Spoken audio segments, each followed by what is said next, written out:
Marcus.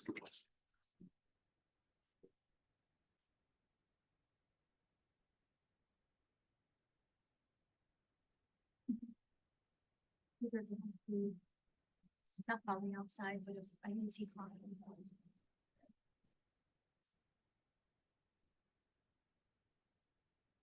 Okay, I will call this meeting to order. Sharice, roll call. Yes, good afternoon, everyone. Heidi Kelly, Present. Michael Cashman, Here. Anna Lamb, Yes. Sid Garrett, Here. Christina Ubo here, Christopher Rosencrest, Here. Kalima Gooding, Here. Jim Coffey. It's not here. Thank you. So we need to approve the agenda and the minutes from our February 12th meeting. I'll take a motion to approve the minutes from February 12th. I so moved. Second, Second. all in favor? Aye. Okay, and now we'll approve the agenda, which I guess I should have done before we approved the minutes, but I'll take a motion to approve the agenda for today's meeting. Guys, like somebody else does. Second, Sid, thank you. Any public comment? All right, then we'll move on to Dr. Agnetti's report. Ironically, I have a public comment. So, look at Mike. So first of all, I just want to recognize Michael's recent acknowledgement as essentially one of the 6 recipients nationwide of the 2024 National Trio Achiever Award. So this award is presented by the Council for Opportunity in Education, and this prestigious honor highlights individuals who have made significant contributions to their professions and communities. Oh, greetings. And that have benefited from TRIO program. Just for those on Zoom who may be listening, Michael is a first-generation college graduate. He served 2 terms as the Student Association president. He also participated in local and national chapters of Omicron Delta Kappa, which is a leadership honor society. Following graduation, Michael went to work in alumni relations and at the Center for Student Involvement at SUNY Plattsburgh, and he was recognized with the Chancellor's Award for Excellence in Professional Service. And in 2022, he was appointed to the council, and he currently serves in his 3rd term as supervisor of the town of Plattsburgh. So that ends my public announcement, but congratulations, Michael. All right, so welcome to week 4 of the fall 2024 semester. So I'll let my colleagues in the cabinet provide you some feedback and updates, and I know that they've provided reports to you already.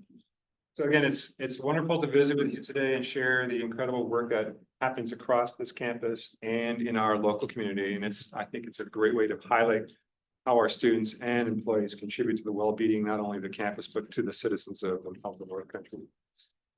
As I say all the time, the students are the heart and soul of the campus. They use our campus with vibrancy and purpose.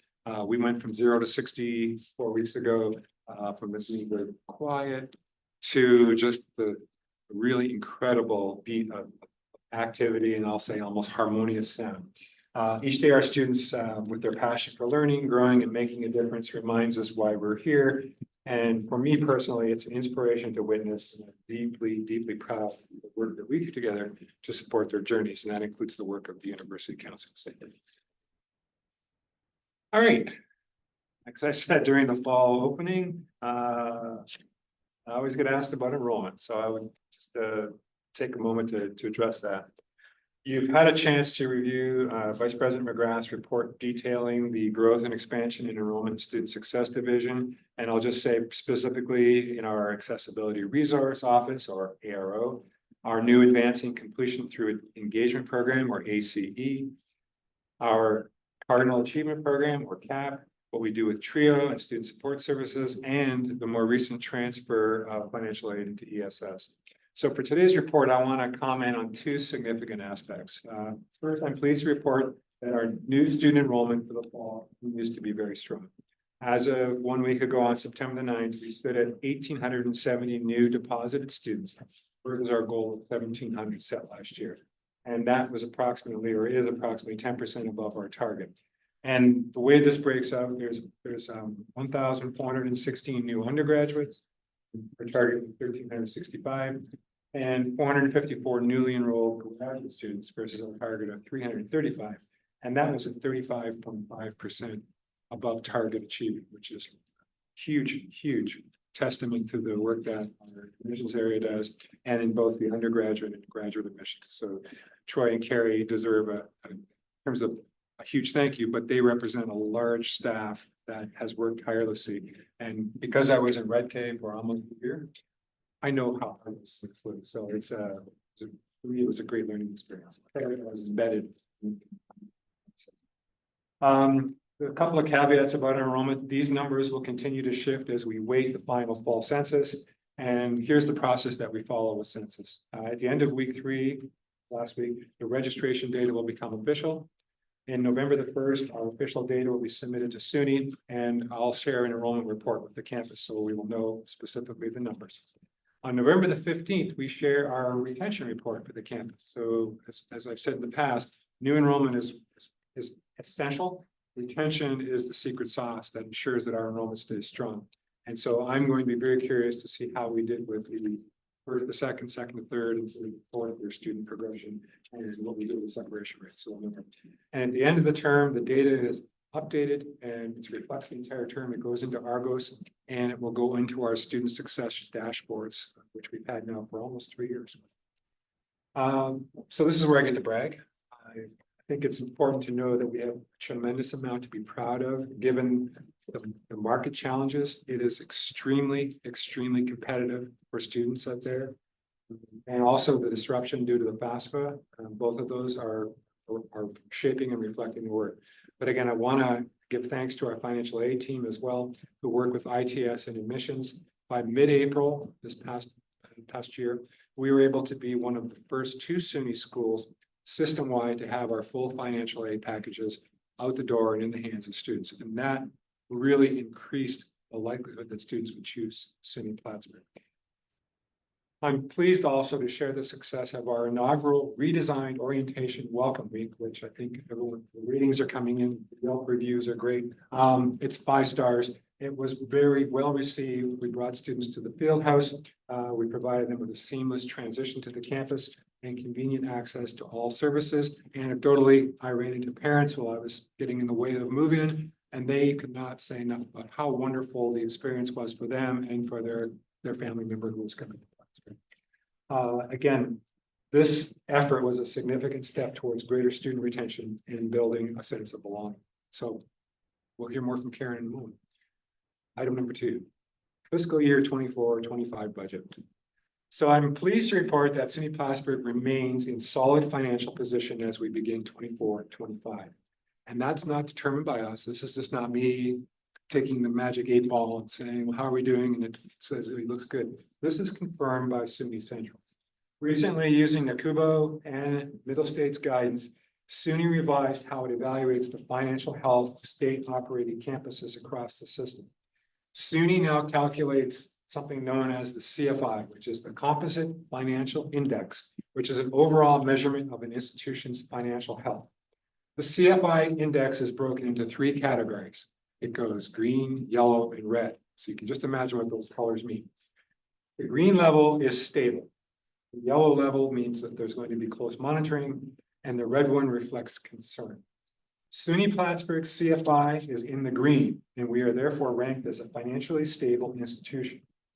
You'll recall that previously we were rated, so I lose my voice again, as a financially responsible campus by SUNY Central. So why is the CFI so important? The Middle States Council or Commission on Higher Education Accreditation uses the CFI to evaluate the financial health of institutions and may require supplemental reporting when its CFI drops into the red zone.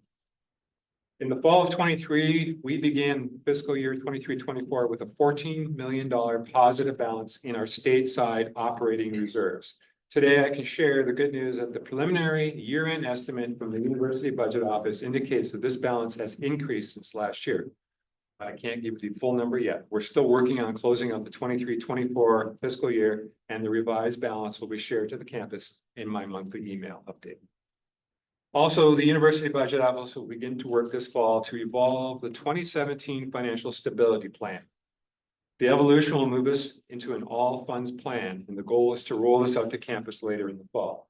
The all-fund plan will allow us greater transparency of the university's overall financial health and show the status of all major fund sources here at SUNY Plattsburgh. That includes the IFR or the student fee accounts, and also the DIFR or the dormitory funds. And those are not included in the current stateside budget. The all funds budget development is being undertaken because our student mix is changing. For example, we now have fewer students living on campus. We have increased graduate student enrollment, and we have more students that enroll in online programs compared to just 5 short years ago. So that's the budget. Item number 3, what's going on at Clinton Community College? So our work to provide for the relocation of Clinton Community College continues since our last meeting.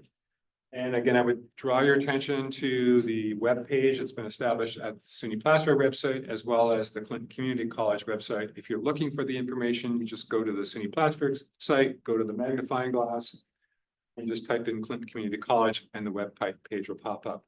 Here are the highlights. We expect Clinton to begin delivery of its academic programming here at SUNY Plattsburgh beginning in the fall 25 semester. And as a reminder, this is not a merger.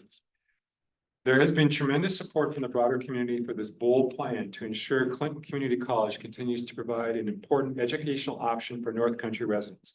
And I'm very, very proud that SUNY Plattsburgh is supporting this effort. Just want to divert just for a second. I came into possession of a document a couple of weeks ago that's titled Permanence and Purpose. It's a story about the establishment of Clinton Community College. And I didn't know this existed, but it's, there's somewhere inside of me, there's a history buff. But on the first page, it says discussions on the need to establish a new 2-year college in Clinton County began in 1956, nearly 70 years ago.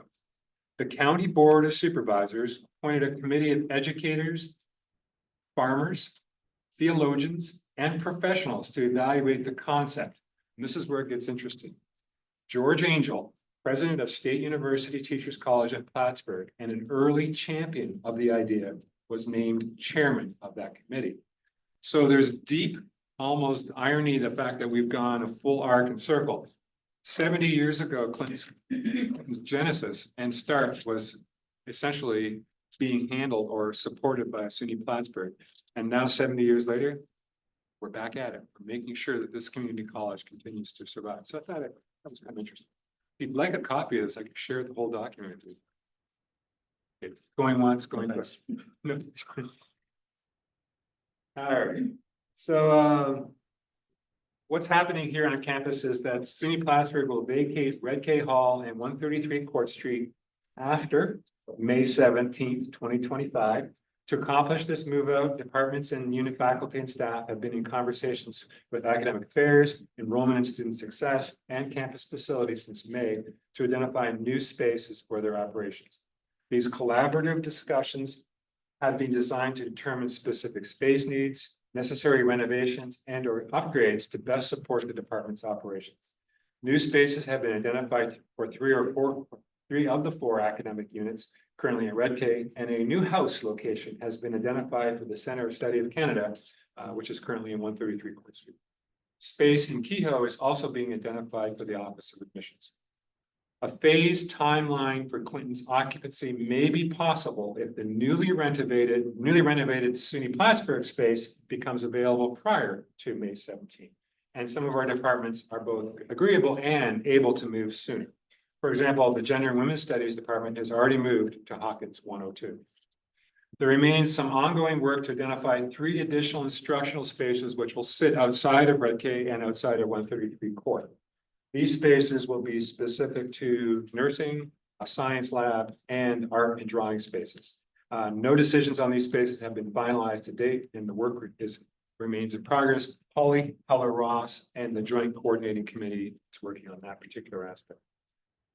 Teams of academic faculty from arts and sciences are reviewing surplus academic equipment on the Clinton campus to identify items we may wish to acquire at SUNY Plattsburgh. The art department review has completed and the initial sciences review began on September 4th. Once the items are identified, their transport to our campus will be coordinated. And the Middle States Commission visited Clinton Community College on September the 3rd to the 5th, and Ken Kennelly, who is the Clinton Community College administrator in charge, shared in our recent coordinating meeting that he believed it was a positive visit. Finally, with coordination by SUNY Central, a memorandum of agreement will be developed this fall that outlines how SUNY Plattsburgh will be reimbursed for the various services that will be provided to Clinton Community College once they are present on the campus. It's a lot there. So that's the update with respect to Clinton Community College. So some final thoughts that I wanted to share with you. At our retreat this summer, I put to you the ideas in which you would support the campus and perhaps provide advocacy as a university council member. So I thought more about this, and so I'd like to give you a little suggestion as to things you might want to consider. So here's my top 5 list. Coming in at number 5. I would say continue to elevate your engagement through participation with the numerous activities, seminars, visiting lectures, and events on our campus. This will provide you a much deeper understanding and an appreciation of how we're meeting student needs and supporting and celebrating the work of our employees. Number 4. Please attend Black Solidarity Day on November the 4th, 2025. This all-day event is designed to meditate on the meaning of social justice and civil engagement in what could be a multiracial democracy. Black Solidarity Day is meant to highlight racial injustices, social inequities, and illuminate how Black voices are integral to American life and our college community. Across SUNY, we are the leader in promoting and delivering Black Solidarity Day programs. Number 3, support Cardinal Athletics. Every week we host SUNY Act competitions across women's and men's sports. Your attendance at these events is noticed and it's appreciated. Our student athletes work hard to excel in the classroom and on the playing field. Number 2, undertake spontaneous visits to departments across campus that support student retention and basic needs. For example, revisit the ARO facility. You can check out our food pantry, say hello to the library staff, drop in at EOP and the SSS areas, and even introduce yourself to the students who now lead this year's legislation of the Student Association by going to see them in their office in the ACC.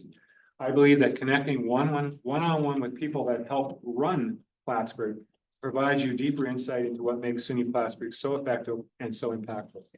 Insights that you can share with members of the public who may not always have the full picture of this university's contribution to North Country.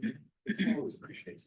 And number 1, I would just ask that you elevate your advocacy for the university. And thank you as well for connecting with our local representatives in the New York State Assembly and Senate for their support of SUNY Plattsburgh and in the state funding allocations.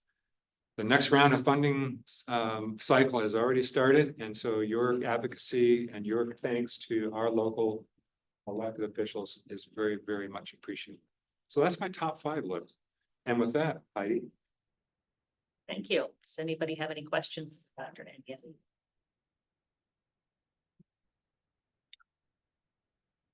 An ask of you to meet your 5. We were talking about this at lunch. In the past, the university council members had parking passes.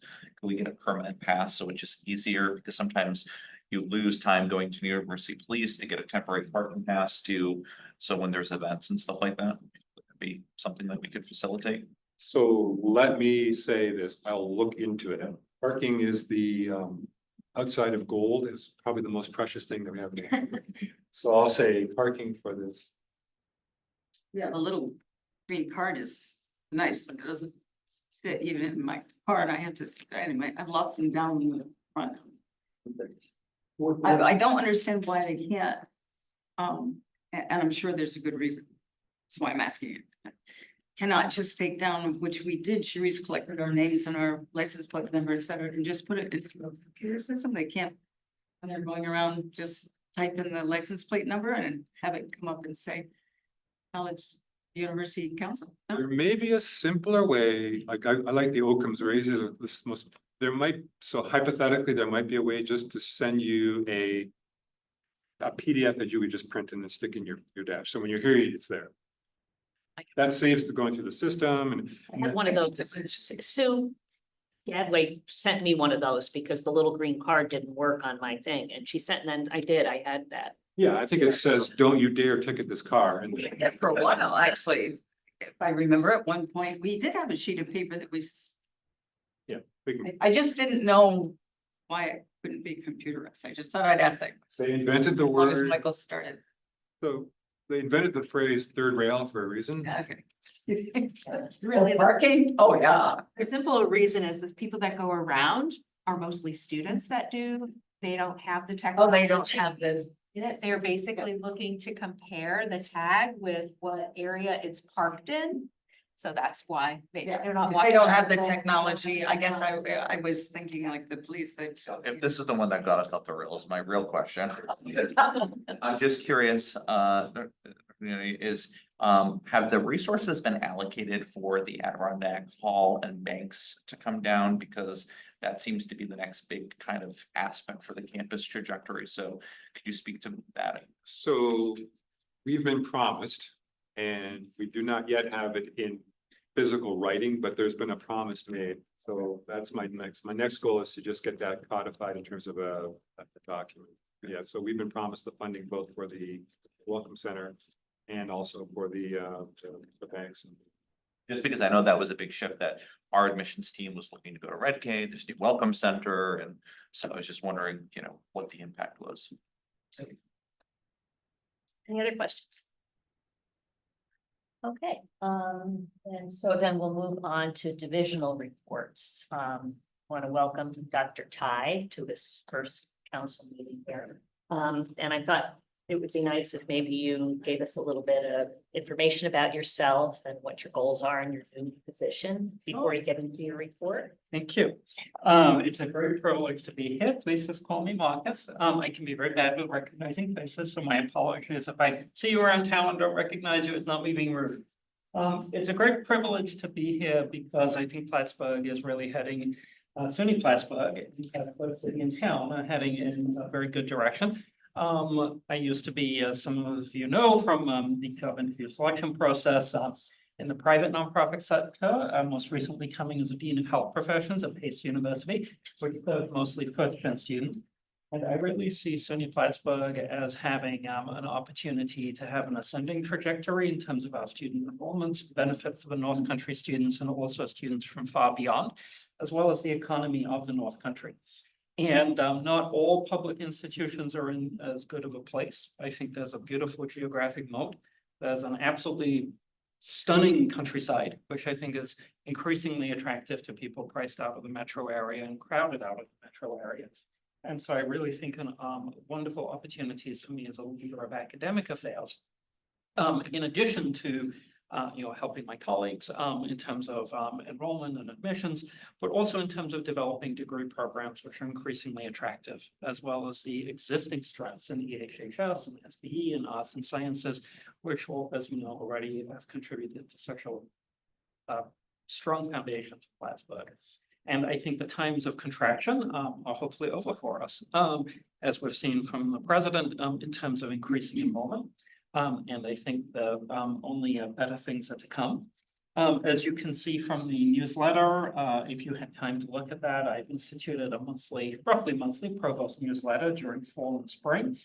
We have an almost $500,000 NSF RUI grant from 2 of our faculty in biochem. And I take full credit. But that speaks actually to the strength of those faculty. They've had a many decades long career of not only as researchers at the highest level. Those of you who are familiar with the National Science Foundation, it is exceptionally difficult for a comprehensive institution's faculty to get those grants. And it's a credit to the quality of research that they do, and they engage undergraduates in their research. This undergraduate focused research grants, but they are the highest and most difficult grants to get. We also have amazing accomplishments of alumni, which I'm very pleased to be able to celebrate in our provost newsletter as well. A lot of excitement in terms of the move out of Red K. I think with the co-location of Clinton, There are many things that complement a community college and a four-year comprehensive public institution. And I think that co-location will only speak to the continuing strength of both institutions for serving the North Country. So you may detect a little bit of a English accent. I originally came from London, but I've lived in the States most of my life and always have been working both public institutions in CUNY as well as private nonprofits at institutions that serve predominantly first-gen learners. I'm looking at continuing to work with our faculty for the growth of our graduate online, also serving North Country students who may have stopped out of college, who may have been in Plattsburgh before, and particularly with our community partners, workforce development and extended learning. Many of the SUNY comprehensive institutions have a larger footprint in workforce development and extended learning than we have at Plattsburgh. I like to understand the history of an institution. Over 25 years ago, I believe, SUNY Plattsburgh had a fairly well-developed extended learning program. And then as the undergraduate student population exploded, this is something, not currently doing, but as it exploded, that became less important for the institution. And it's going to be wonderful, frankly, to be able to work with Ken Kennelly in the coming months, not only on the co-location, but also on complementary workforce development. SUNY Plattsburgh, we already have some programs with CVPH through our School of Business and Economics, but I think there's a lot of opportunity for complementary workforce education.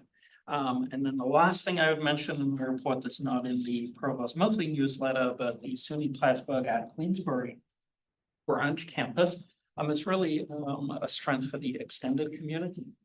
It's working with more community colleges in the North Country as well. Again, for serving the community, for serving students, as well as potentially for bringing in students from outside of the geographic area. So vital to the economic development of the North Country. Thank you. You all had the opportunity to read Dr. Ty's newsletter here. Is there anything in here that you really want to highlight, or does anybody have any questions related to his report? Welcome. I'd love to come to you in your workplaces and offices, have you come into me, whichever is convenient for your schedules. Thank you. Only there was a parking permit. No parking passes, just show up. Plenty of parking in my house. Okay, well, thank you and welcome. All right, we'll move on. Anne, are you online? Yep, I'm here. Oh, Can you- hi, it's nice to see you. We miss you. Yes, I miss being there very, very much. So glad to at least participate in this way. So, should I just move forward with a couple? Okay, Go ahead. so couple quick announcements, and then happy to answer any questions. I just wanted to point out in regards to the Thrive campaign, which finished in June. I hope that the council members have had a chance to walk around campus and see all the red Adirondack chairs. That's probably one of the most visual aspects of the success of the Thrive campaign. So we were very fortunate that Tom and Marie Hermes made the gift to fund the purchase of 125 Adirondack chairs, as well as to provide additional funding for programming that will support outside activities. The whole goal here is to encourage students to leave their rooms and be outside and interact face-to-face with each other. So very excited about that. There will even be some fun classes, I've been told, that will involve maybe yoga and meditation outside. So very excited about this holistic focus on student well-being. In total, we raised 2.5 million toward this campaign. Of course, 1 million of that came from Cindy Kansky, class of 76, who helped kick it off. We received an additional 1.5 from alumni and friends. It's important to note that 2.1 million of the total raised, that includes Cindy's gift, as well as over 1 million from others, were major gifts. So I'm just mentioning that because I will be sharing some other news in a moment. 2,277 people contributed to Thrive, and 528 of them were first-time donors. So you can read a lot more about this in the student newspaper that just came out, Cardinal Points, as well as it will be featured in the annual report. The second thing I wanted to announce is that Faith Leach, who is the Director of Development, will be retiring after over 14 years at SUNY Plattsburgh. There was an announcement that just went out in the digest today. We're very sad, but we're also very happy. Faith is enjoying a growing family with more grandchildren, and it's time for her and her husband Sean to enjoy that. But she has been a big part of our success in raising especially major and legacy gifts. So they're big shoes to fill. We're very fortunate that Carrie Chapin-Levine will be chairing the search. And there will be a reception to honor Faith, to thank her. So I hope that council members will stop by. That will happen in January. Her last day is going to be, I think, January 24th. So you have time to prepare for a good transition.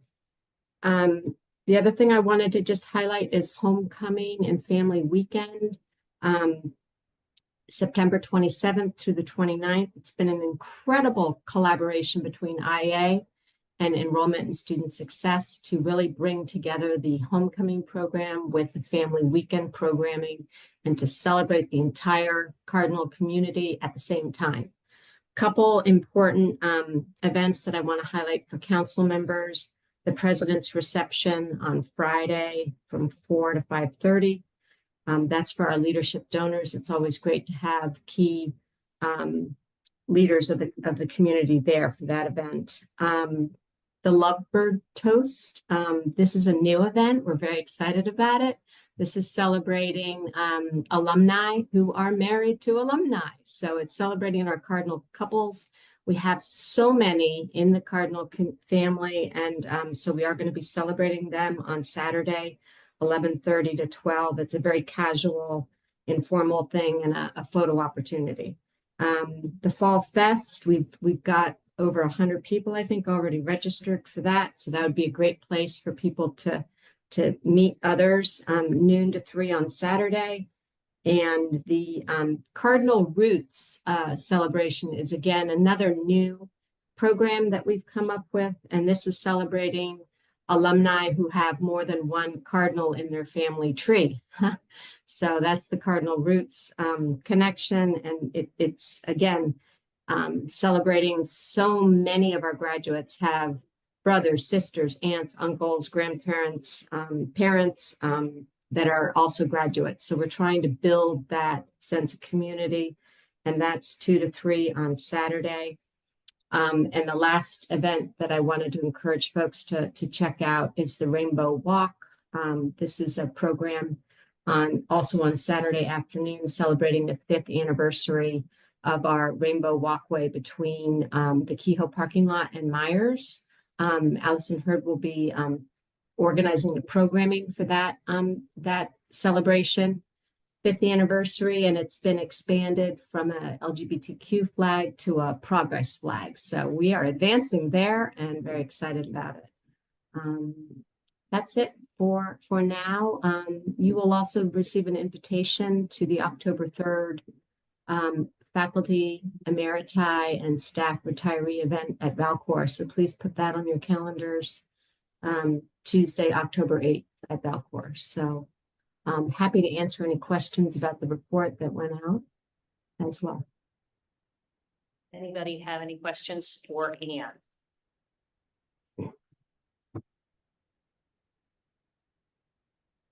Well, that's it. Thank you. Thank you for being with us. Good to see you. So moving on, we are up to Heather, Communications and Marketing.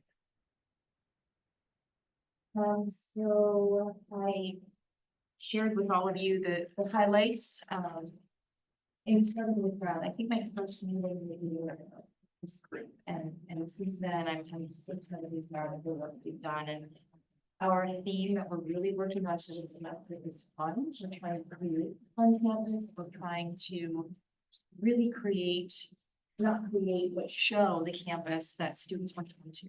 Campus you want to go. Staff want to come to stay in.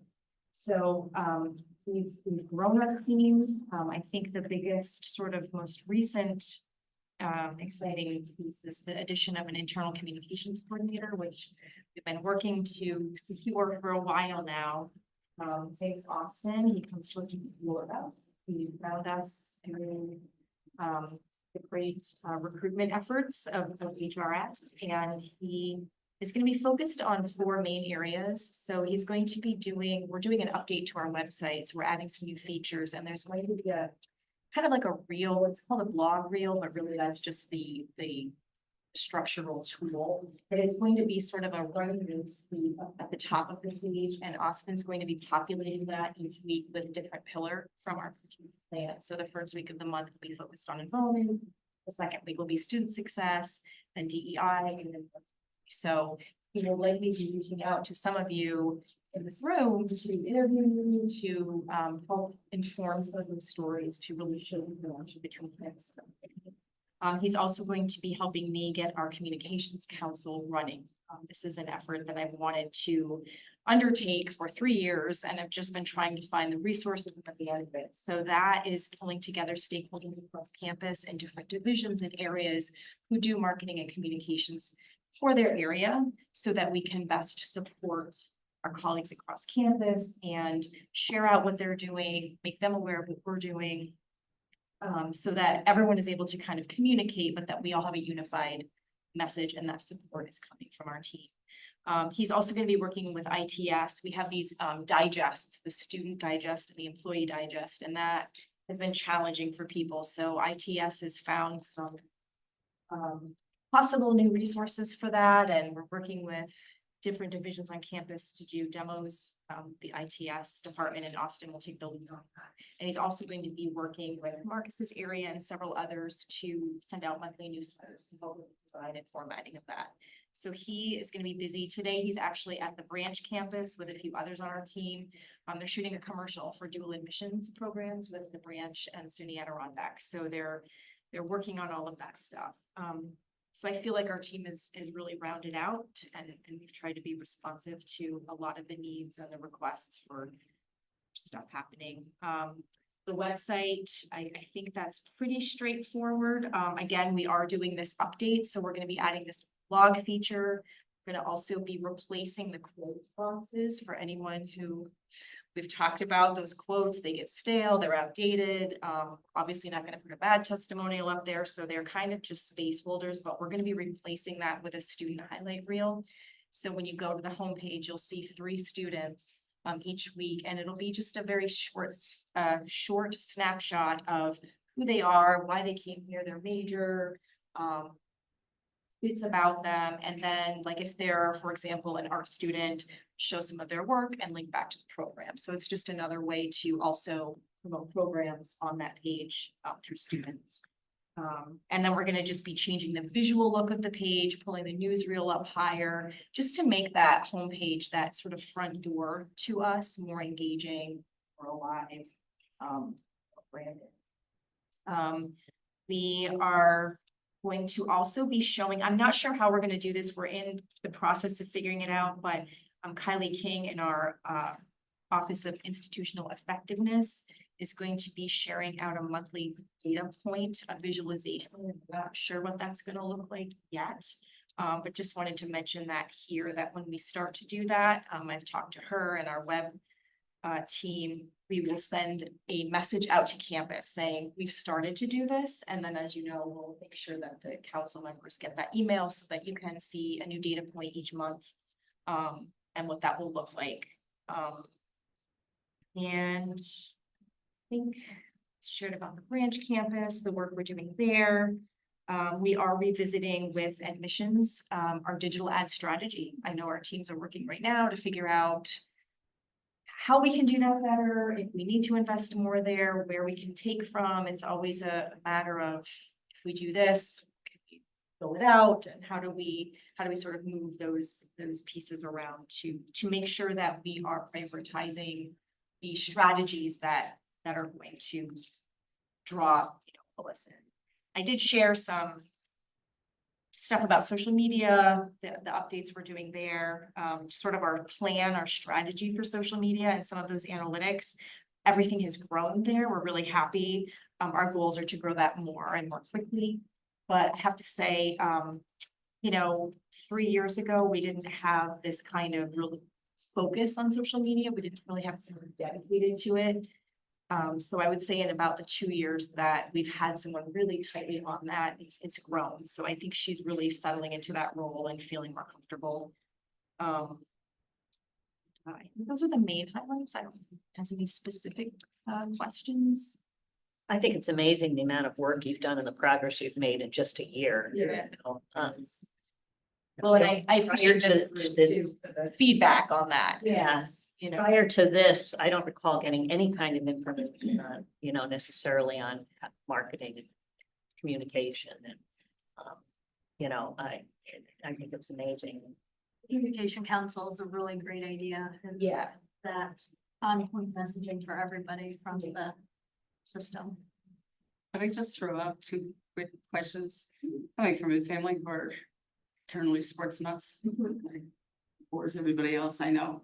But is there a person, this might be athletic and not you, all right, on the staff who deals with the selling of ads around the hockey rink and whatever? I have an ex-member who runs a big business around here, and he decided I should find this for him. That's one question. And the other one, as we all know, particularly if you have anyone on earth who plays sports in any of your families, they stream everything now, right? You can, between Flow Live and blah, blah, blah, blah, blah, okay? SUNY must do that. Pardon my ignorance, I have not tuned in, right? Is it SUNY's own streaming service? Yes, we do stream everything. Are we allowed to? Because all of the others, which I have watched due to 8,000 grandkids, right? There are ads about the colleges Right. that are phenomenal. Do we do that? The ads, I don't think we do within the streaming, do you know? Because wow, that's quite a crowd you're getting to. Yeah. And they're all obviously college bound because Yeah. they're college, high school kids and college families that are, yeah. Okay, just wanted to ask. Athletics department, Handles they that. do all of that. Yeah, They okay. are gonna be part of this communications council for that reason, just so that we know what they're doing and how we can cross promote that if we're able. But they have a really tight communications team. So, and then they're in Karen's area. I don't know about the app. So to the first question about the sponsorship, that's Brian Savard. He's our Assistant Athletic Director for Communication. So he does all the sponsorship. Brian Savard. Okay, Yeah, that will answer my next door neighbor. Thank you for that. All of you, I'm sorry about that. so he does that. And then, as Heather said, they have their own communications team because athletic communications is very different, particularly because of sports information.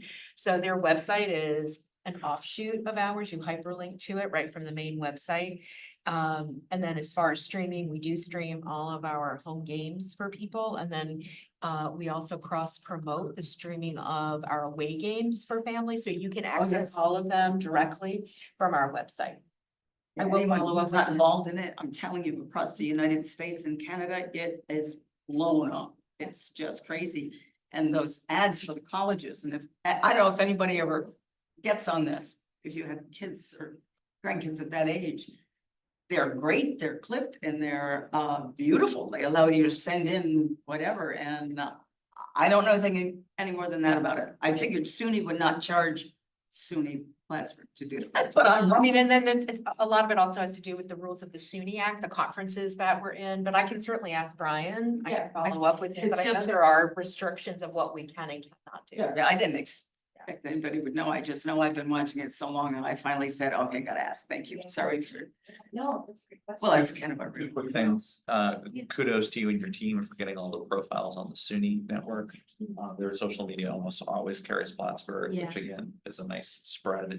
My follow-up question is, glad to hear we're in the green.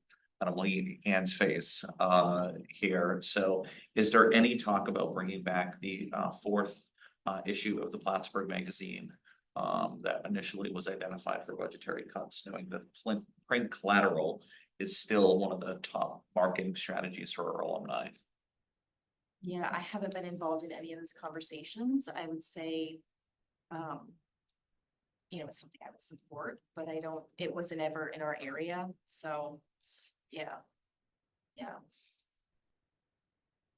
I mean, I can share that we do one print publication of the Plattsburgh magazine at this point in time, and we do an online also edition, but we did need to cut back on the number of public print publications in order to meet our budgetary reduction target.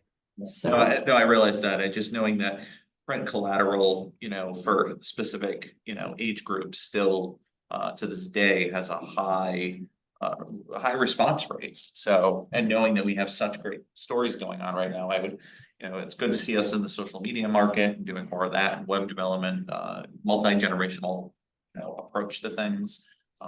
But thank you. I agree. Anything else for Heather? Okay, we'll move on then to Allison. Okay, thank you. DEI. Good afternoon, everyone. I can pick up a little bit where Heather left off. Because over the last couple of months, more specifically the summer, we've worked on enhancing the DEI function of the website.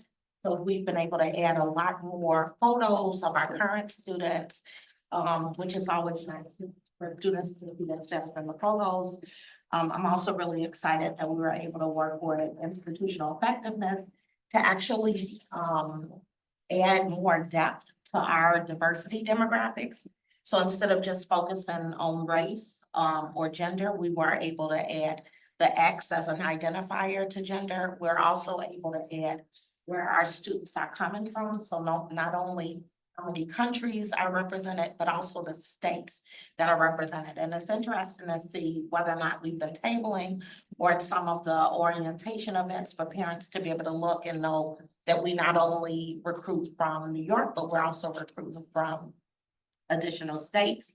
This summer, we were able to add some pull-out sections to our virtual online orientation programs to focus also on students from rural populations, as well as interfaith. I think we found more students who were concerned about faith issues, but we've also had more families who are Jewish as well as Muslim to talk about their recognition of the Sabbath or just being able to student and be safe on campus. So that was a topic that came up. Black Solidarity Day again is November 4th, 2024. I added a link to our website, our social justice teaching in. So we'd love to see everybody come out and participate. Some of the additional things we've been working on is just more proactive activities related to monthly brown bag lunch discussions. We've been working quite a bit on policy development. And so we just over the last month had a new Title IX policy that was launched on campus in alignment with the U.S. Department of Education regulations.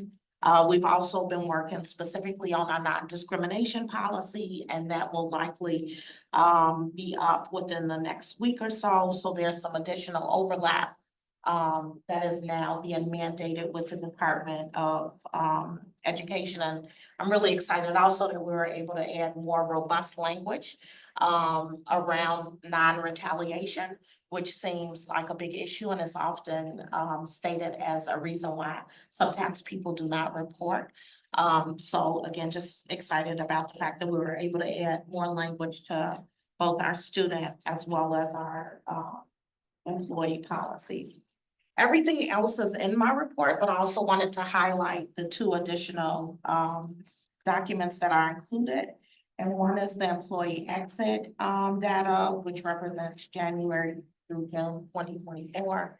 And diversity, equity, and inclusion worked closely with institutional effectiveness. So we really analyzed the data because we promote that employees who are leaving the institution for whatever reason, can report privately to DEI, but where institutional effectiveness helped us is really being able to tell the story of the data. So to help us be able to communicate that without necessarily being able to identify who may have added a content in the data.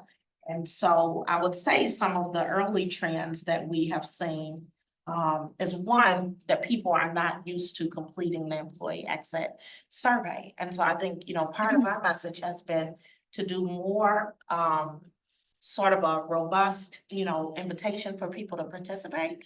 Also letting people know that we do plan to analyze and share out the data, which might make a person feel more confident in lending their opinion about the data.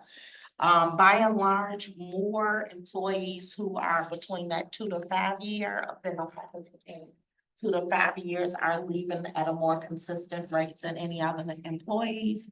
Based on the early data, we have not seen any specific trends related to one union or another, but we're very pleased to see that by and large, a lot of people retire as well. And I think with one of our welcome back events that the president hosted, we could see many of the years that people have spent on campus, some people 20 years, 30 years. And so that also tells a message that for whatever reason, people feel really comfortable about being on campus. But some of the areas where we thought maybe campus can do better. So for example, some people made a note that when they decided that they wanted to leave campus, if maybe one person had just reached out to them, probably the supervisor to say, what might make you consider staying? Or would you be interested in staying? Just having that conversation with a person might make them feel valued and as if they could possibly stay. And then we also had some people, whether or not they were leaving to go into the same industry or a different industry, may have also left for financial reasons, but also may have left because they were following or trailing a partner or a spouse in their jobs. One thing I will say that we did not see on the early data in this report is that people were by and large leaving for remote options. And so I think, based on some other reports and data on campus, I thought that would bubble up a little bit more. And while it might be an issue, it did not come out as strongly on the employee exit data report. So that is that report. We've also shared it with the provost cabinet. The president cabinet has seen it. We've shared the data with the union representatives, with faculty senate exec, and faculty senate exec will let us know if they want a more formal report at an upcoming faculty meeting. And I think at this point, we just want to get the data out there and share it. And we're also open to recommendations that people might have in terms of how we might make the next round of our report better. There's some things that we did choose not to share, and that more or less relates to like demographic information, where if we found that a person might be identified, we were a little bit less reticent to add that to the report. And then the second report that is in your folders is the fall 2023 faculty and staff hiring report, as a way to look at who we have on campus. And a lot of times our conversations are really focused on students. I feel like in DEI, when we talk about the Plattsburgh Next Plan, it's not just students, it also focuses on employees and the community. And we have to, I think, remind ourselves that when we talk about Plattsburgh Next or whatever that next version is, I've been calling it Plattsburgh, either TOO or 2.0. Now we really need to, and this is just my opinion, but I think we really need to focus on what does it mean to have our employees really feel like they're also part of that plan. When we talk about what does it mean to recruit and retain, the employees also want to know that they want to be retained as well. And to me, that leads us to also focus a little bit more on what it means to walk around the grocery store and to speak of the good name of SUNY Plattsburgh. And we don't always think about how those forms of marketing also matter as well, especially in any recommendations that we might give our family members our neighbors about why the SUNY brand and specifically Plattsburgh are important. But in the faculty and staff hiring report, I think some of the things that originally came out is we do have a small number of people who might identify as veterans, for example, on our campus. And one of the things I think will come back at our next meeting is to talk about some of what we've seen in our campus climate data that we also plan to host listening sessions on for campus.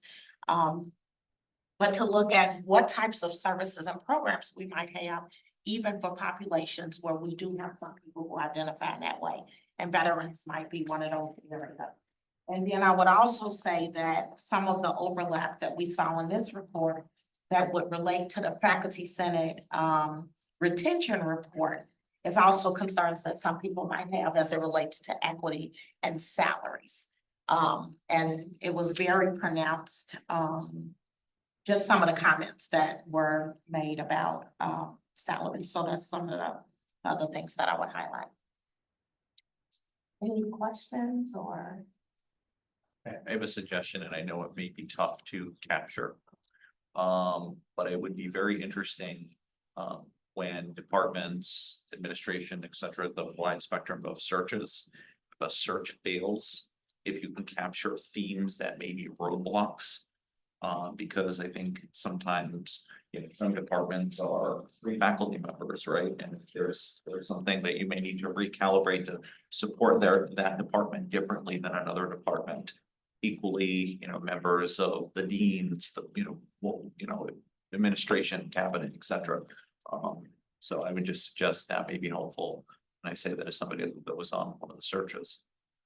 Thinking that, because when I think the report had said that communication was one of the issues that was identified. And so I was wondering, did you identify which administrative departments that that was focused on?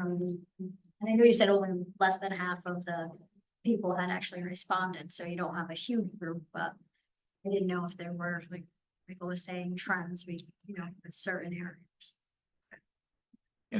Even if you're doing a recruitment, like there's national trends nowadays, how long people are in certain positions. You know what I mean? Like what's the career life of somebody in a particular field, or campus administration.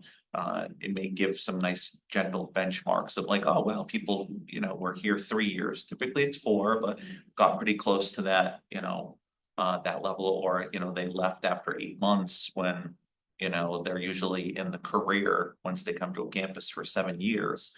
That to me is even more of a red flag. It's like, wow, that's a big swing pretty quick. So. So then the question becomes, what next, right? What do you do with this information? Yeah, so I wrote those things down. I will say one of the things I did not mention, because we worked on this with marketing, is we've seen so much growth in our equity advocate program.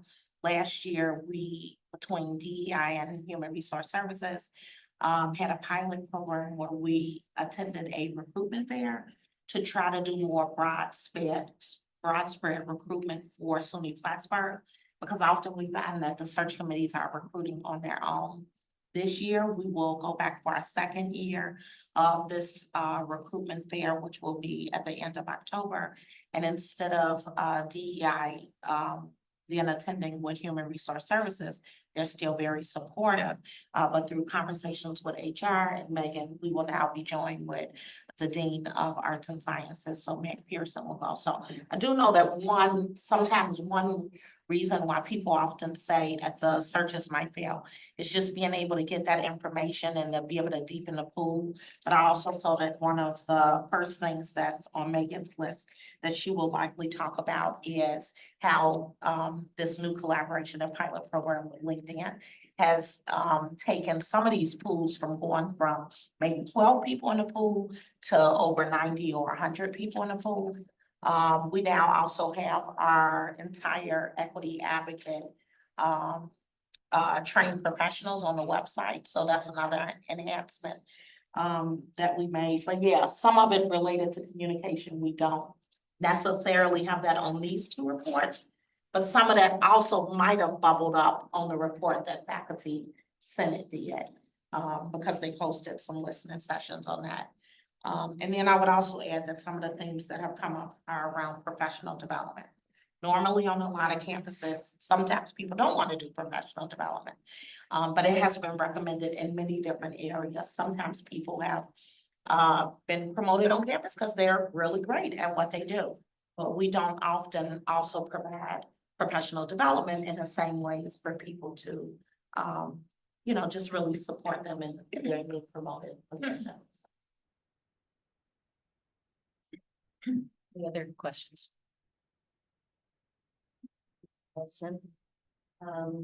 Karen, enrollment and student success. Highlights you would like to. So you all have the written report, so there was a lot to cover, but I do want to point out a few things. And as the president indicated, we are above our budget goal right now, which is a wonderful place to be. It's better than a year ago where at this time we were below the budget goal. But census has a lot to do with it. So part of the census process really helps us confirm what particularly off-campus students and commuters are accounted for, as well as our online learners. So, we've seen a little bit of a decline since the president's numbers a week ago, but we are still, 7% ahead of our budget target.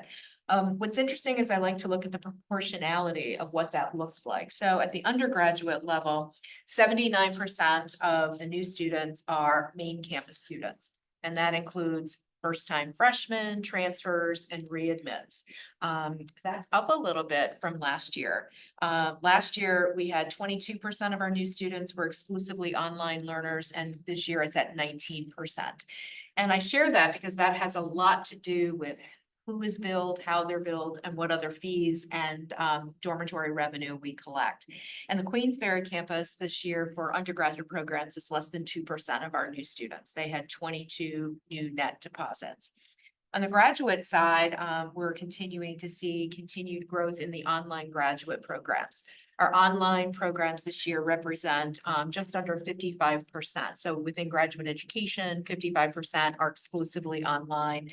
But again, seeing slightly over 42% in main campus programs, being primarily driven by education, clinical mental health, and school psychology. And then Queensbury represents 14 new full-time students at the graduate level, which is on the graduate side, 3%. Some of the significant drivers of the enrollments we really need to look at. We always talk about geographic distribution. At the undergraduate level, we've seen a slight increase of students from New York. We're at 80, last year we were at 88%, this year it's at 90%. And I think a lot of that has to do with the growth of our online degree completion transfer populations, which are primarily New York. And again, as that population grows, it's raising, all of the overall number of New York students. At the graduate level, it's up a little bit as well, with just under 95% of all of our graduate students being from New York State. Why I bring that in is Heather referenced, having limited resources for marketing.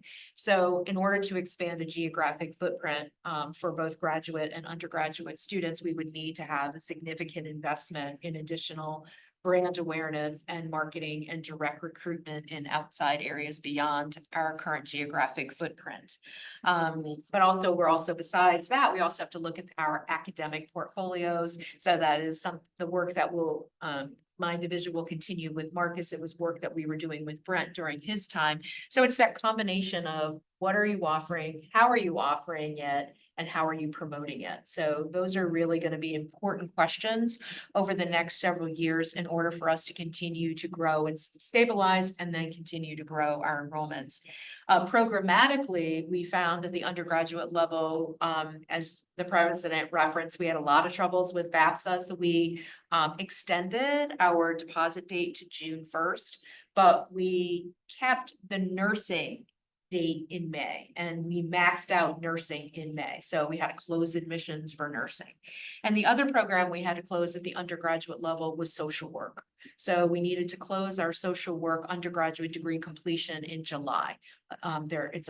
Both these nursing and social work are highly accredited programs with ratios that you need to meet, but those are two market-driven programs. But again, with limitations, we can only have so many. At the graduate level, though, we talked a lot last spring about the closure of St. Rose. We have 20 new graduate students from various programs at St. Rose. We were that teach out partner for social work, but we only garnered 14 out of their 30+ students for our Masters of Social Work program. And the others are coming from their school psychology program and their educational leadership programs. So that gave us a little bit of a boost in graduate education this year. That 20 was wonderful. But we really saw the growth of graduate had to do with the data analytics program. We were able to expand the modality from strictly being in person on campus to having an online modality option. And that helped us pick up about 40 additional graduate students. So graduate education, as the president indicated, their goal was 335. And as of yesterday, they're still at 454. So they really provided a significant boon to our overall enrollments, and graduate education this year will have over 700 students, or more than 15% of our population. So that shows significant growth in recent years. Overall enrollments, we should hit that 4,500 mark this year. That would be a good milestone for us to cross over. Still with census a little ways out, I don't want to confirm a number, but we hope to be at 4,500 or slightly north of 4,500. What that does to tuition revenue, Megan and I discussed this the other day. So we have billed, about $800,000 more in billed tuition revenue than anticipated. But what that looks like will again depend on census, but what the final shakedown is of online exclusive programs, graduate and undergraduate, because everybody's billed at different rates. As far as the housing numbers, we're right on budget target for where Megan and I had worked collaboratively on putting into the budget, but we still have residence hall capacity. But being on budget is better than being grossly under budget. So we're feeling positive about that. Some of the things that we did differently this year, we added much more, purchase a single right up front. We have some plumbing issues into Friedenberg. So we actually said, let's take less capacity on that building. So we converted certain floors to all singles, which gives us a little bit more different revenue, which is also important.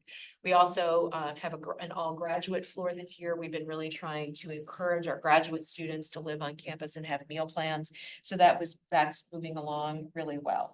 So that's kind of the overall enrollment picture. The president referenced our revised orientation program, which we discussed as a group last fall and spring. All accounts are that it was really positive. But again, we always have to go back to what were we trying to do with the revised orientation program. One was to give all of our students a much smoother transition to SUNY Plattsburgh. Another was to have strong academic onboarding. And a really important part was to ensure that our students all felt a sense of belonging and were able to start finding their affinities. And another that was really important to me was how could the families and caregivers feel that they too were in partnership with us and they were feeling good about the decision to send their student here. And it all began with a one-stop shop up at the field house, which was truly an institutional wide. All of orientation was an institutional wide program and accomplishment. So as a full community, we have a lot to be thankful for. I'm very grateful for my colleagues around this table for, supporting this change of direction and having themselves and all of their colleagues actively participate.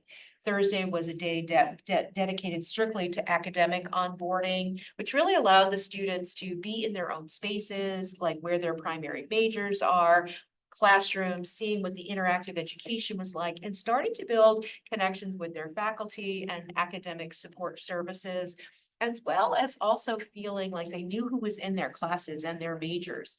So that was a really important day. And then Friday and Saturday was really dedicated to the idea of overall student well-being. But the part of that day was we wanted students to actually be college students. They needed to make their own schedule. We didn't march them from location to location. Over those 2 days, we had over 100 different types of programs and activities available for them across all dimensions of well-being. So they could chart their own course. What mattered to them? What did they feel they needed to do? And so that gave them control, and that allowed them to decide, did they go to breakfast? Did they not go to breakfast? Were they going to something about, that was physical in nature, or were they going over to see the financial aid office to work out a billing problem or go to ITS for help? And by allowing them to do that, they started to even learn more about their way around campus, how to navigate around campus. And they started traveling in packs of students that they had commonality with and interests in. And that was really very beneficial to see them. There is a different level of engagement than I saw in my first fall last year. You know, students are out, they are out and about, they're a very talkative new class, they're engaging. To Anne, you know, the red chairs have been great. And we also added 5 fire pits, some of the most popular events, you know, during orientation were the nightly fire pits, whether it was some more s'mores or music or just hanging out. So I think we accomplished what we were looking to do in this first year. There's a lot of tweaks we're going to be making for next year.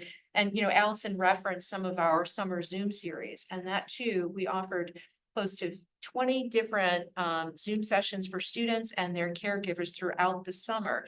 And so what was on their mind?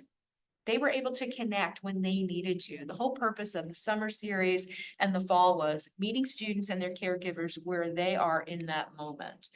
Some of our goals for this year really are about maintaining this sense of the integrated programming across all issues, all dimensions of well-being to really contribute to more positive mental health for our students.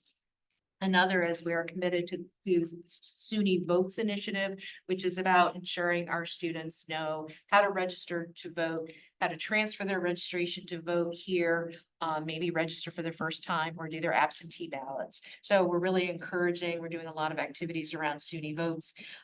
We also, one of our greatest things is how do we get more students to engage across campus in clubs, organizations, events, activities, and athletics. So that is another really important initiative.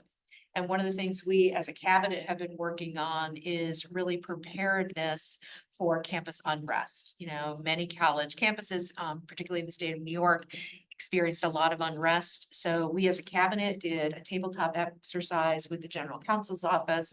We did another one specifically with the enrollment and student success staff right before the start of the semester. And then we're continuing to work together as a cabinet on that balance of freedom of speech versus their new Title VI requirements, which are not really new. They're just being really promoted right now. So we've just created a new time, manner, place policy that's been distributed around campus. So it's how do we keep our campus safe? How do we keep our students mentally well? And how do we deliver the most transformative experience possible?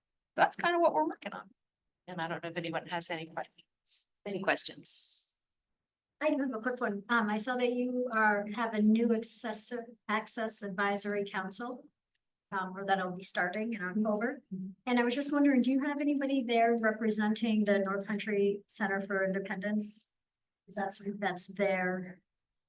Yeah, Allison, I don't know if you know, they're ever on that It's not. from that. Yeah, they Certainly. I was just thinking, because that would help, especially if they were able to talk to any of their, you know, I don't know if they consider them clients or that, you know, how they could easily function at SUNY Plattsburgh. We've done diversity training for them. Actually met their former director through. They now work for the city, but yeah, we can get you in touch with them. And they've done tabling on campus, so. Any other questions? I have one. With all of these activities going, certainly a lot of activities centered around the orientation. And I just wonder what might have been done to ensure kids who might be hesitant to participate, to make sure that they were being encouraged and like, so nobody sort of got lost in the shuffle. Yeah, that's an excellent point. So we made sure there were various types of activities. So we had things that were very passive and very quiet, as well as high energy events. So for example, there was a coloring event in the accessibility resource office, which was just designed to get students in a nice quiet space. It was an individual activity, but we had close to 30 people who came to it, but they put markers out as to what level of communication you wanted to have. So if you really just wanted quiet, it was a certain color. If you were someone who was willing to have some conversation, it was another. But then we also had, rather than hiring additional students to be orientation leaders this year, we used all of our community advocates and programming assistants to serve in that role. So that gave us 85 students who are living in the residence halls, and what they were doing was really doing that, encouraging people, walking people places, going with them to that. So if they were feeling a little hesitant about getting outside their comfort zone, they were, you know, again, that it was that personal touch. But we also, like I said, had things that were very low risk, as well as things that were a little more active, like laser tag. Okay, then we will move on to administration and finance. Megan, welcome. In my very first meeting, so thank you for that. I'm learning from all of you. I will say I've been in the now for 5 months. I have spent a lot of that time just listening, learning, and triaging, to be honest. So I held an open forum very early on for the facilities staff, just to hear what their concerns, what they wanted to see from this engagement, and just give them an opportunity to just hear from them, have an open forum. From what I'm told, it's the best attendance from facility staff on the history of this campus. So I now can be out there wherever I am on campus and know who my facility staff are and say hello, see them in a van, wave, things like that. We also did that for our second shift staff too, who are often overlooked because they are not here during normal operation hours. So I met with our cleaning staff and our central heating plant staff after hours to just to hear from them as well. So I also hosted a retreat for all of our supervisory staff in the administration and finance role. So anybody in administration and finance that supervises, even if it's just one person, was in attendance at this retreat. And there was some professional development that we provided. And then it was just an opportunity. We were at Valcourt to have some camaraderie. So everybody could get to know their colleagues, to feel better about who they're working with and know who they're working. So that was very important to me early on, just to listen, learn, and to start to build a sense of community within the administration and finance division. And then really communicate my expectations on our delivery of customer service within our division and throughout the campus. So that's kind of what I've been doing.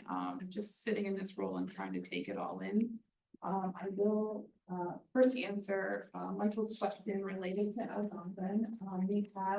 I have signed off on what's called a project request form. So what that means, it's an initiation of starting the project for Algonquin that I sign off for. So that has been done. In regards to banks and Adirondacks, I've been told that the SUNY Construction Fund is sending that form to me this afternoon for signature. So that is also in the works. And that form is just a high level overview of the scope of the project, preliminary timeline and budget, but that allows the system to identify a project number to start the procurement process. So I hope that answers your particular question. I will go back to something that Allison alluded to beginning sometime, I forget when, in June, we started a pilot program with LinkedIn. So our HRS, the human resources staff, has worked very heavily with marketing to get this pilot program up and running. And it has been successful so far. So the main reason that we started this pilot program, which was initiated by SUNY, we signed up for that pilot program, was to diversify our applicant pools and increase the number and depth in our applicant pools. And we have done that to date. We will reevaluate to see if this is something that is fruitful and successful for this campus and decide at that point in time at a later date, do we want to continue on with the pilot program? Are we getting the results that we intended and want for our various departments on campus? I'll go back to the budget. So just so you have a understanding of, I guess, and my understanding of what you expect at these meetings for budget numbers and things like that. So President Inyeti kind of alluded to this. So we don't finish closing our fiscal year end to the end of this month. So we don't have finalized numbers until the end of this month. In addition to that, we don't really have true enrollment numbers, as Karen alluded to, until census is completed. So I was looking at our next meeting in November. So that meeting in November is when I can provide finalized numbers for our previous fiscal year and then updated projections for our current fiscal year, because we will have better numbers of census and things like that. So just to provide you with a high level overview, I know we didn't get into the budget details other than just maybe having about $800,000 more in tuition revenue, but again, those numbers are not finalized. And it's pretty labor intensive to close out the year end, develop those projections again.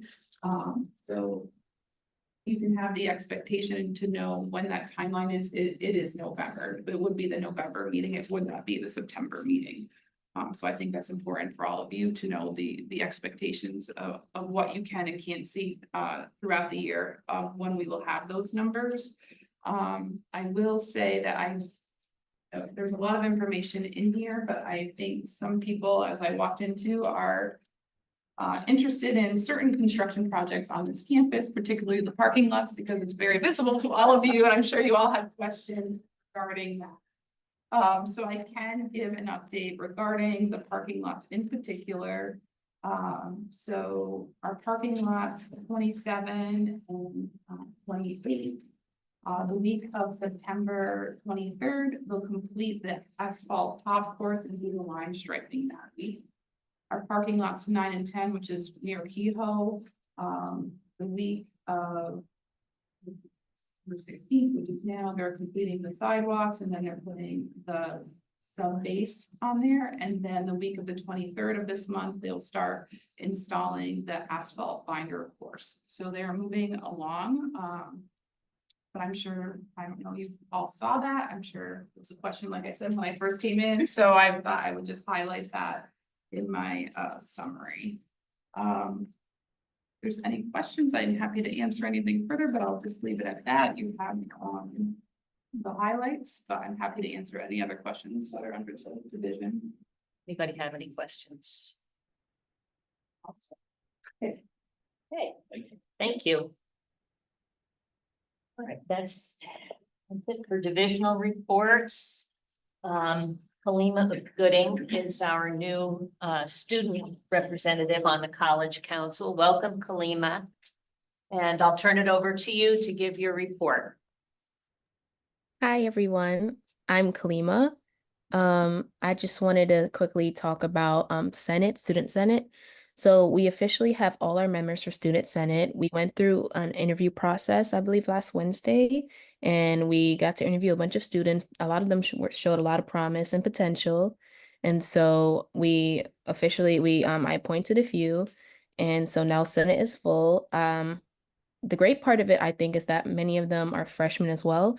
And so thankfully they'll be there to hopefully continue, with essay and show more promise while I'm gone.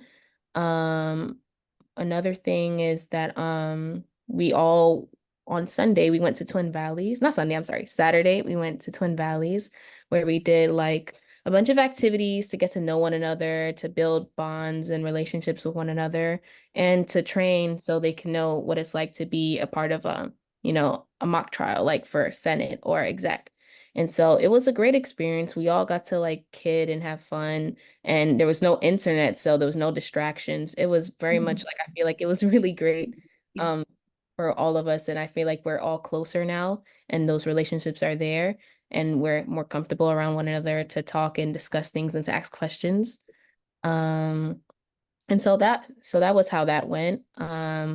Moving on, wanted to talk about the shuttle.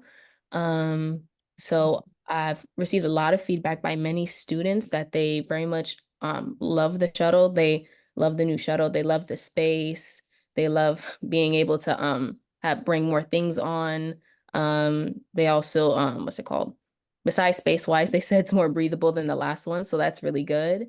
I haven't heard any negative things so far, but I'm still keeping my ears open for that. Moving on, we some goals we've been talking about as Senate and also as Executive Council. We talk about establishing goals for building awareness of SA and building relationships between our, clubs that we basically support and the students on campus. We want to, what's it called, rebrand, basically be more known than we usually are, because not a lot of students know that they have a say and know that they can use the essay as a way to get their voices heard. And so we're working on that, how to better promote ourselves during like events and stuff, how to stand more united with one another. And today, what's it called? Yeah, today we have executive council meeting at 7:30. It'll be me and my exec members, including the treasurer, VP, and our coordinators. And we're going to discuss how to better support events on campus hosted by ACB clubs and etc. How we can better, show a full stand of SA. But yeah, if there's any questions, that's pretty much what I have to report. Any questions for Kalima? Your major. Somebody asked what your major is. Oh, I'm a theater major and I also minor in gender women studies. Well, thank you, and once again, welcome. It's nice to have you with us. Thank you. Oh, that's me. Okay, the first thing on my list of things is seeking 3 council members to serve on the Distinguished Service Award Committee. If you recall, the Distinguished Service Award is one that's given by the council at December's graduation, recognizing people who have moved SUNY Plattsburgh forward, through their service in the community, through their service to the campus. And nominees will be solicited through Charisse, and then we'll get breakdown of all the nominees and descriptions of their qualifications to be voted on and discussed and voted on by the committee. So I would take Sid. Not forever, but I don't mind doing it again if Okay. we have only a few people here we're pulling from, so. Well, and I will do it as well. Anybody else want to volunteer? Michael? Okay. All right. So we'll get going on that. The next thing is the ACT conference. I know that I didn't get my ACT together soon enough to get that information out. Michael had brought it up at July at our retreat that it's been, and it has been a really long time since we sent representatives. It predates Marty, in terms of when we last sent representatives to the ACT conference. So I did get in touch with Charisse, and there was some money, but it looks like that's not gonna, the timing didn't work for this year. But we'll want to make sure that, money is budgeted so that we can send, I would like to send at least 2 people if we could per year to the conference, chance to network with council members and trustees from other SUNY campuses. And I think it's a good thing for us to do. So the other thing I was wondering if there was any interest with the council in trying to schedule, as we did last year and the year before, occasional small group meetings with Dr. Agnetti prior to council meetings to ask questions and get information that we might not necessarily discuss at council meetings. So if you would get back to me on that, let me know if there's an interest in doing that, and then if you work with Charisse and Dr. Agnetti's schedule to try and schedule those a couple of times a year anyway. I think they were really productive and helpful to us getting more information. Is that okay with you? Okay.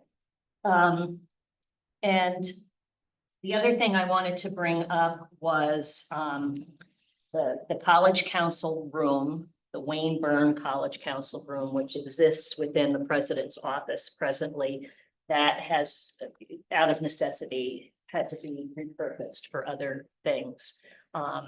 Wayne Byrne I mean, I didn't even know this room existed, but I guess Wayne Byrne was a longstanding council member, and on his retirement, this room was dedicated and there's a nice plaque outside.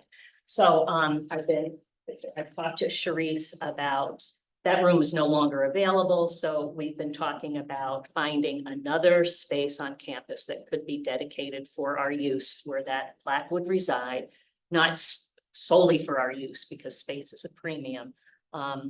But when we have to meet for Distinguished Service Award committee talk, or prior to our meetings, or, you know, that we could have the same space each time where we know we could go. So we'll be working on that. And smaller meetings, and I think that is all that I have on my list. Oh, no, one more thing. Sharice had asked me if there were any particular programs or facilities that you might be interested in hearing more about at upcoming council meetings, tours, like we took the tour of Memorial, we took the tour of the museum that time. So I asked if you would think about that and shoot me your ideas, and then I can pass them on to her to start scheduling things at our upcoming meetings. Yes. I'll send you a reminder. Yes, Okay. get that back when it's appropriate, when we're not driving everybody nuts, but it's so valuable. Yeah. To see what's going on, rather than just here. Okay. Thank you for bringing that up. Very good. That is everything on my list. So we will move on to campus governance. Sandra? Hi, everyone. I know I was asked to provide an overview of accomplishments and those sorts of things. That's really hard to do as presiding officer because my role is so amorphous. I have very few specific duties. It's not like chairing the faculty senate or the president of one of the unions where it's very clear what you do. Presiding officer is very open in many ways. The only two actual duties that I have are, I'm the only faculty member empowered to call a meeting of the entire faculty and staff. And those are usually done often in times of crisis, sometimes for things like bylaws approval.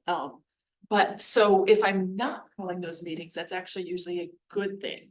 I'm also one of the few other things in the bylaws that's my duty is actually being the faculty and staff representative to this body. In general, my role is to be a voice for faculty and professional staff on this campus to lots of different bodies. So this and to academic council and to faculty senate and faculty senate exec, and so middle into the university faculty senate. So a lot of what I do is attending meetings, providing a voice, listening to what faculty and staff are telling me so that I know what those concerns are. And then I also, and this is partly just my own interest, I participate very heavily in the University Faculty Senate. So that's why you often hear me give reports about what's happening at the SUNY level. So again, it's hard for me to list accomplishments because that would be a long list of meetings that I attend, which would be really, really boring. It's really much more, as I said, amorphous as to what I do and who I'm talking to. There are a couple things that I do focus on. Like I said, I focus on University Faculty Senate in many ways. I also focus on education about what shared governance is. So I answer lots of questions by people on the local campus. Often am providing information about, what our bylaws say, those sorts of things. At the University Faculty Senate level, I had chaired the governance committee there for several years. I am still involved in education on shared governance. So at the end of this week, we're doing a workshop for new campus governance leaders, new university faculty senators, and I'm one of the trainers at that. So that's what I tend to do a lot of. So if anyone has questions about shared governance, I'm happy to help. And I will also offer to Heidi, because you mentioned, meeting with President Inietti. If the council would ever have an interest in, say, meeting once a year with a small group of faculty, I would love to facilitate something like that. If you think that would be useful to actually find out let faculty and professional staff are thinking have a chance to ask questions. We could arrange something like that. So Putting it on the list. okay. And I'm sure there are many faculty who would love to also meet and express opinions and answer questions and all that. So yeah, happy to organize that.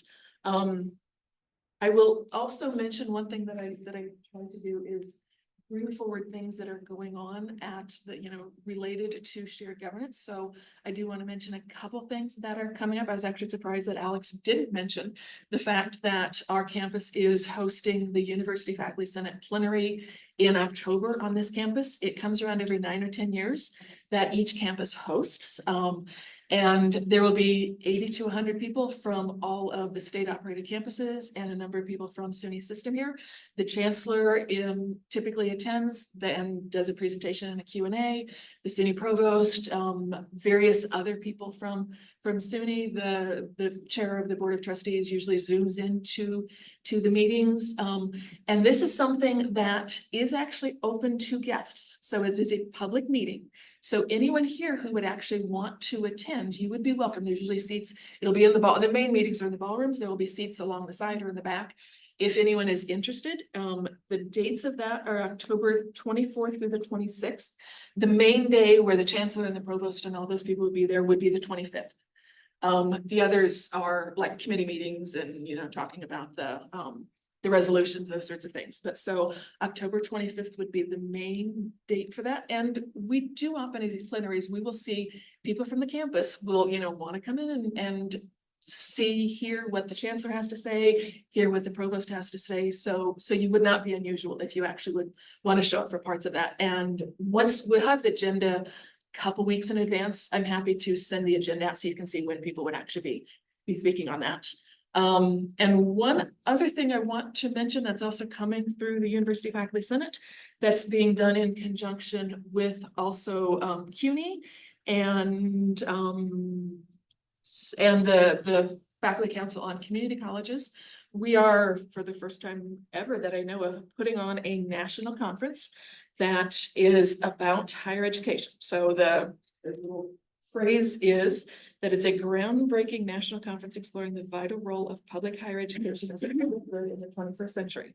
This timely event will bring together educators, academic administrators, policymakers, and business leaders to address the challenges and opportunities facing higher education institutions, students, faculty, and staff. There are going to be, so our SUNY chancellor and the CUNY chancellor are going to be making remarks, and there will be, I believe, at least one higher ed system head from one of the California systems, and I know they're looking at trying to bring in a few more like chancellors at that level.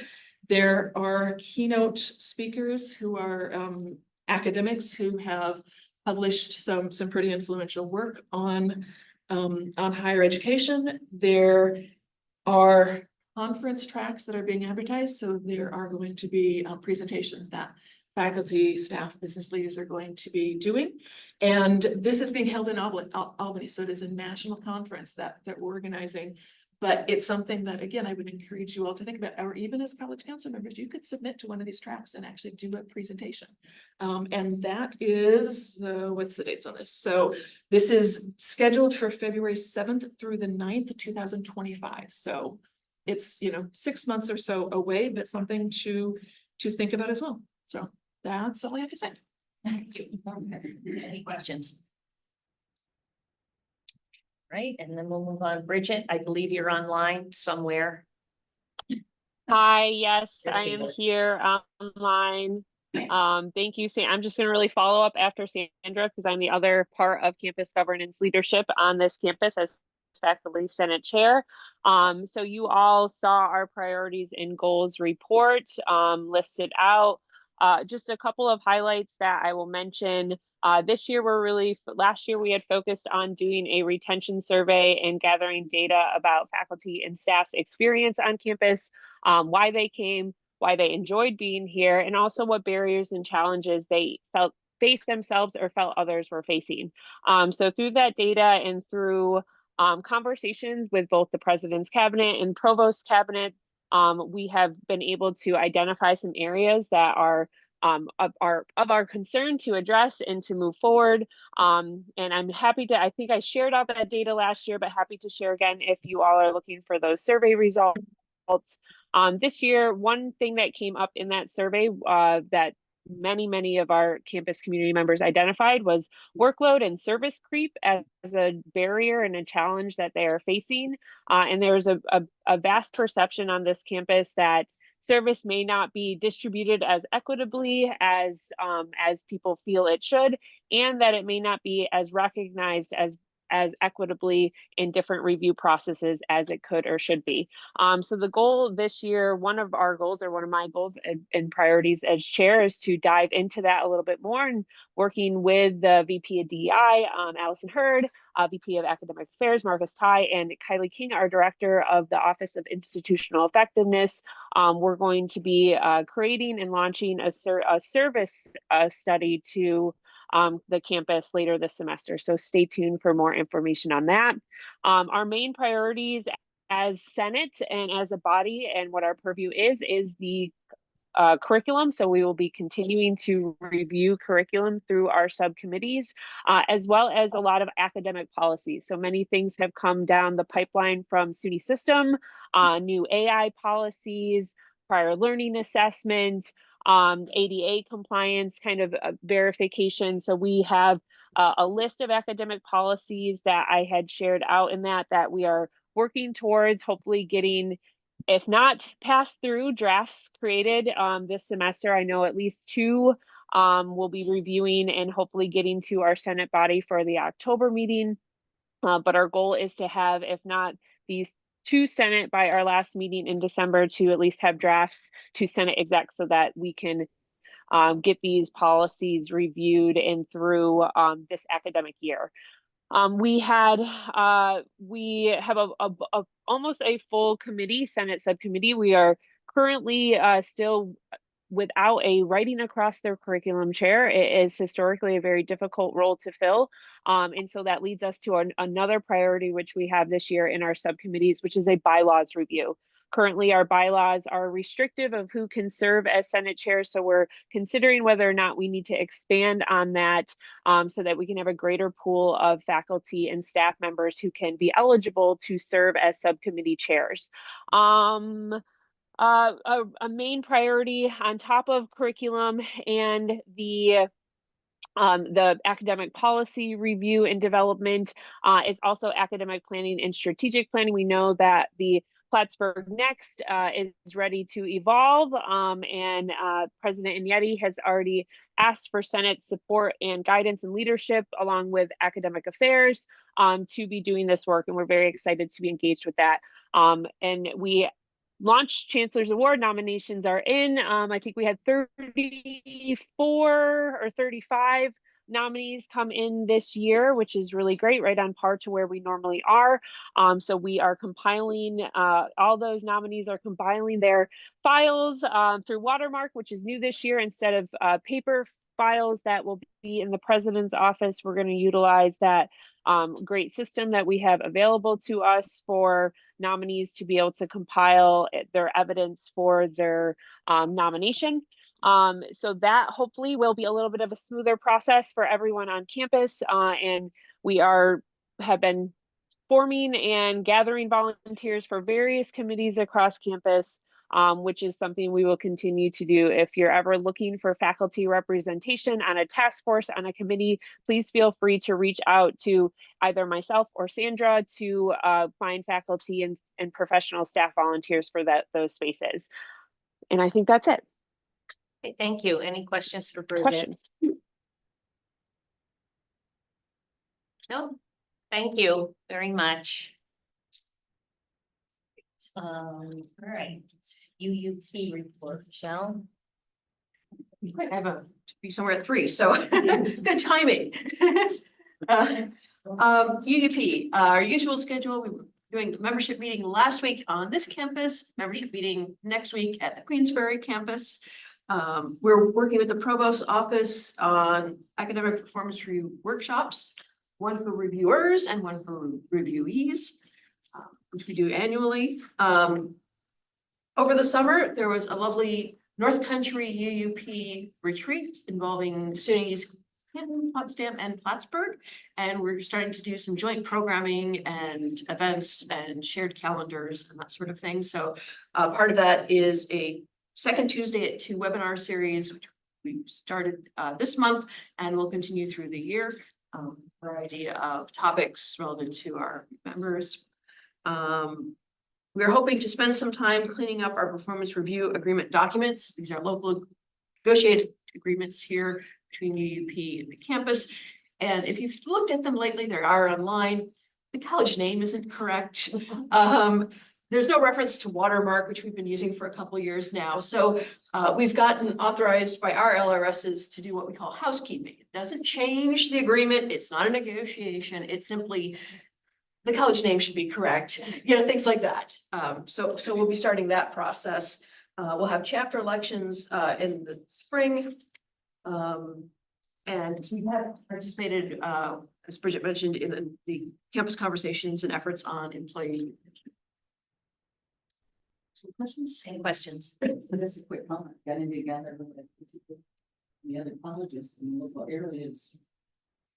Really? Yeah, it's really. We're right. And you, That's great. yeah, you may have seen the state comptroller's report Yes, about I the did. economic, the North Country is only mentioned in like one graph, but it's still important. We are a pinprick, but we're allowed one. Yes.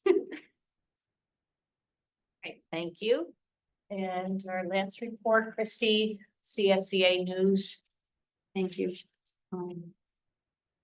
So we have 4 officers that are currently finishing the 4-year term that completes in June. I listed everyone's name. We've all put in a lot of hard work to bring back many events and meetings that we haven't had in years. We had a successful summer fiesta. Approximately 90 members attended, and we brought in vendors from around that are specific to CSEA and provided a lot of information for the members. We had a great meal from Chartwell's. New York State Retirement System came and spoke and gave us a very extensive overview of our retirement system. Our Capital Region 4 president spoke, Shauna Davis, very inspiring, gave us like a little boost in our spirit and gave us kudos for all we do. We're planning a fall member meeting and we are having a political action speaker talk to us, and we plan an annual banquet that's often in February. We're coordinating professional development and trainings to better the skills of our members. And I gave a shout out to our facilities because I just think the campus looks beautiful. And they mentioned to me in passing, which, is a very large number, 13,000 work orders completed for 2023-24. So kudos to them. And we brought back our CSEA scholarship. So we are awarding a member's daughter $1,000 scholarship. And she is a new student that just started attending. So this fall. Oh, that's great. I think that's great. Any questions? All right, I'll move on to public comment. Any public comment?